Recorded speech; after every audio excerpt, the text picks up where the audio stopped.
up to another good morning. Time to go. Oh, we are all looking for adventure.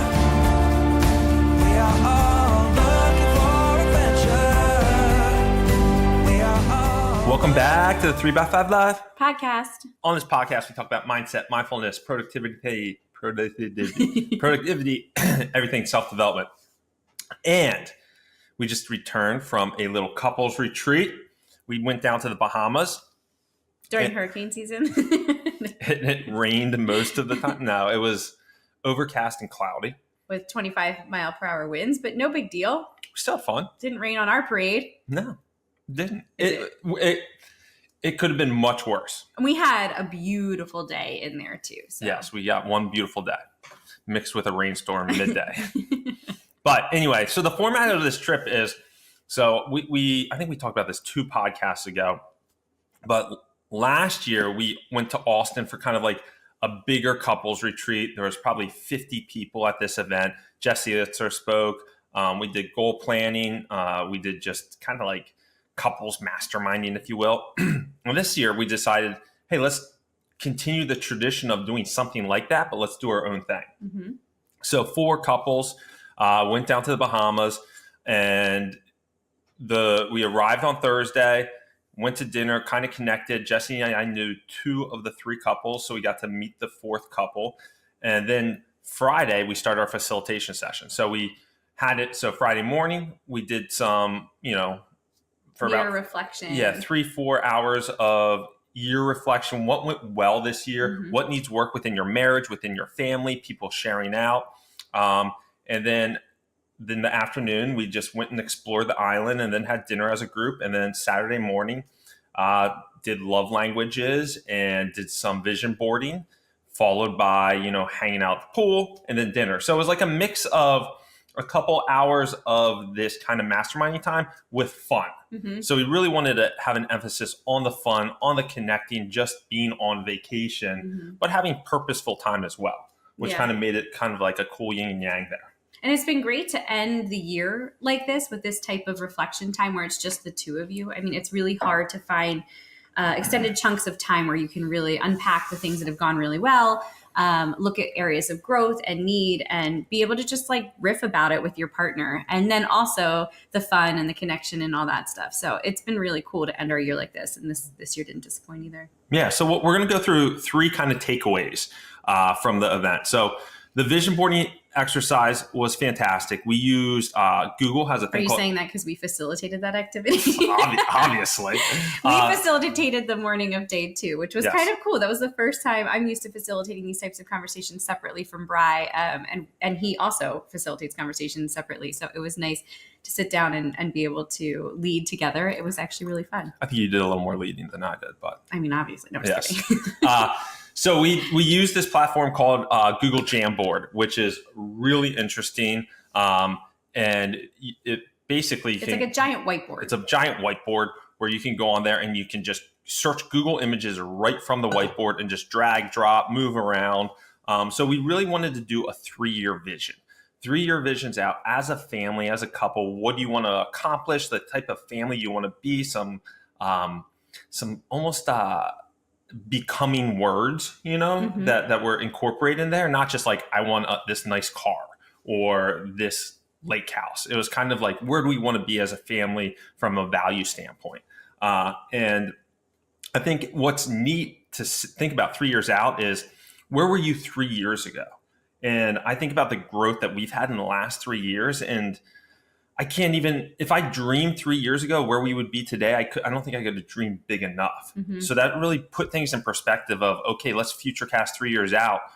Where could we be? I mean, the sky's the limit for what you can accomplish in this life. Yeah. And I think naturally 3 years feels long. And so we definitely started smaller, right? We started with more of what we're going to be trying to bring to fruition in 2024.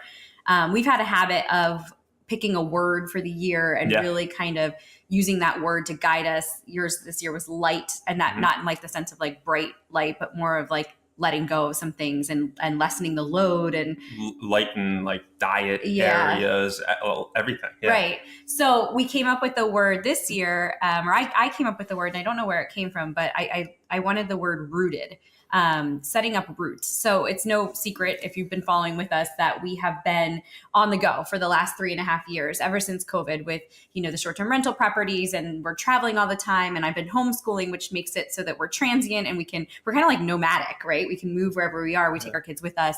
But what that has done is kind of taken us away from a community, whether it's like our neighborhood community, being in the borough of Westchester, whether it's be like our church community, whether it be our friendships. It's kind of been like us against the world. And I'm feeling really much like this is my like homesteading, be home, get involved in the kids' school more. They're actually loving where they are. It's a beautiful little community, wanting to be home on the weekend so that we can have friends over and family over at our house. And we're really sinking into our home and making it feel like homey. And I just think for us, being present in where we are, like keeping our head and our hearts and our feet in the same place at the same time, and that being at home was kind of the highlight of what we came up with. And to explain that from a vision board standpoint, I mean, Jessie found this awesome image where it was like a house with like roots coming out of the bottom. So we put that image right in the center of the vision board to really show that as like the central point of, what we want to project into the future. And what got this going a little bit in my mind is one of the couples there is basically completely redoing their downtown. Like they're so involved in the community that they're, buying up buildings downtown and putting in ice cream stores, putting in the toy stores. They opened a toy store, restaurants, and wedding venue, like the whole thing. Yeah. So, I mean, that's an extreme example of like owning your community. But I think Jessie and I need to dip our toe more into that locally here. And that was just an example for us of how big you could go and how impactful you can make on your community. And I think listening to, it's funny when you start to vision and vision board, how naturally things start to play out. And I know this sounds woo-woo, and we've talked about vision boarding before and the power of it, but even like the week before the Sunday before we left for this trip in church, they were interviewing community partners. So this is like one of the reasons why we love our church is because it's big on mission work and it's local mission work. So it was talking about like leading through what was called discipleship. And that word discipleship really got me kind of scratching my head and thinking about like, what does it mean to be a disciple? And I think it's using your gifts to serve the people around you and your community. And how can you do that?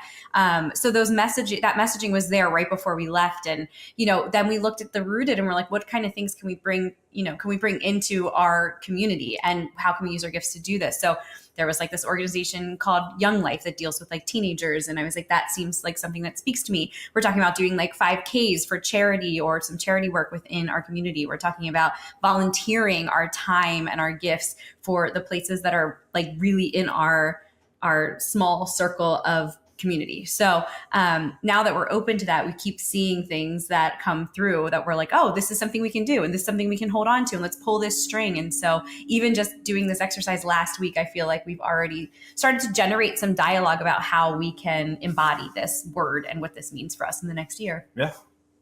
So that was obviously a pretty big conversation, a big chunk of time we spent on that. The other thing we did was we revisited the love languages. So the book, The 5 Love Languages, and Jessie and I did this, I think when we were getting married. And it was interesting now when you take the test, it really gives you a percentage. Before it just used to be like, and let's see if we can name them. It's quality time, gifts, acts of service, words of affirmation, and physical touch. Nailed it. Thank you. So it would just give you one, your top one is, acts of service, but now it give you percentages. So, like, okay, acts of service is, 29%, but, quality time is 25%. So it's pretty darn close. That's how the test shakes out now. So Jessie really posed the question to the group of how you received love as a child. Is that the same or different than how you receive love or want love now? Yeah. And it got some great conversations going and really scratching your head of like reflecting on our childhood and how you craved love then and how that has morphed as an adult. Right. And so we were with a group of 8 and it was pretty mixed. It was either you received love in a way that was like so profound and special for you that you wanted to emulate and bring that into your own family and love and relationship, or it was the opposite. Like you were missing something that you craved so thoroughly. And then that now becomes what you are, that thing that you were missing is now your love language and how you are showing love all of the time, or how you want to receive love all of the time. So it's worth, like, as you're listening to this, like thinking about, you know, your childhood self, right? And like, what was it? Like, how did your parents show you love? And did you feel like there was maybe something that you were missing or something that you were craving? And then see how that translates to being an adult, because those types of conversations are really important. And knowing what your partner, how your partner wants to receive love, you usually show love the way that you want to receive it. Yeah. But that might be completely out of alignment with the way that your partner wants to receive love. So these conversations are really important. Yeah, exactly. And an example there is one of the couples, one of the women was like, you know, my parents are kind of absentee. So, you know, now I crave quality time because I didn't have it as a child. So that's what she was expressing. So that's kind of an example of, you know, now she's just like very, very protective of our family's quality time. I also thought it was interesting. So mine has always been quality time since we got married. But Bryan, when he took the quiz this time, and I've taken this quiz several times in the interim because I use this in my grad classes as a tool, but Bryan has not. But this time when he took it, his quality time was actually his top love language, which never was the one before. It was always acts of service. Yeah. And I wonder if like you're in relationship and he knows that quality time is so important to me. And so he's been working on trying to show that to me, that he also kind of like morphed into recognizing that was important to him. So it makes it a lot easier when your partner has the same top love language, but that wasn't always the case for us. So it's just interesting to think, how did we get there? And what was the reasoning behind that? So the point there is, if you've done this exercise and it was years ago, do it again. Yes. Yeah. I think it'd be cool to do this every year. Oh, yeah. Because it definitely changes and shifts as you evolve as a human, for sure. Yeah. And the last quick takeaway is... is the power of tradition and family. Oh, yeah. So with the rooted. This goes with rooted. Yes. One of the couples there, they're our age, but they had children very young. They have 4 kids. So their oldest, I think, is 22 and their youngest is 14. And their kids want to come home and they want to be part of the family. And one of the things that's so important is tradition. Not just like, hey, we're going to Disney once a year, or we're going to the lake house we go to every year in this big tradition, but like the little traditions at home that you have, that you've created, that makes memories. And one of them that we're actually going to incorporate, as strange as this may sound, is moving forward, we're going to do the Day of the Dead and celebrate that here to really pay homage to our ancestors and have the pictures up of, you know, our grandparents and great grandparents and bring both sides of the family together and have this traditional party at our house where we honor those that came before us. But it also is creating tradition that our kids are going to remember and want to come home to. We got to make sure that we're home in November for that Day of the Dead party with our parents, you know, and creating those memories that then, you know, keep the glue between, you know, you and your kids. Yeah, that was something that we put on there. What are these traditions that we're not doing already? Because a lot of them stem around holidays. But we were looking at Halloween recently, which is my least favorite holiday of all. And I was like, I really love the idea of the Day of the Dead, which is November 2nd.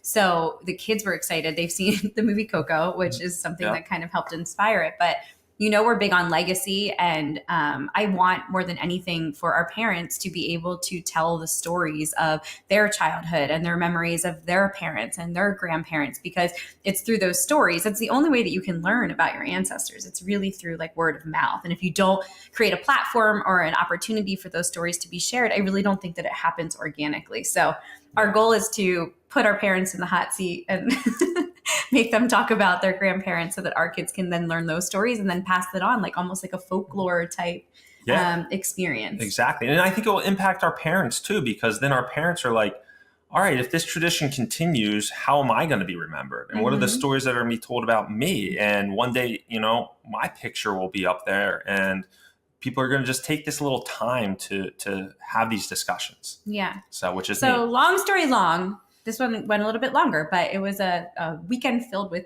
fun and reflection and activities. But overall, just giving yourselves opportunities with your partner or your loved ones, to just create and carve out a quality time, since we're doing love languages, in an atmosphere where you can really get clear on where you want to go. If you don't have a vision of, it doesn't have to be a jam board or a vision board, but if you don't have a dialogue about what you want to accomplish in a year, the year goes by so fast and it comes to the end and you're like, wow, okay. So having a path or like a visual of what that end game is for you in 2024 and beyond, it is a secret power tool that I don't think a lot of people tap into. And I promise you, you won't be disappointed in the outcomes if you do. Yeah. Well said.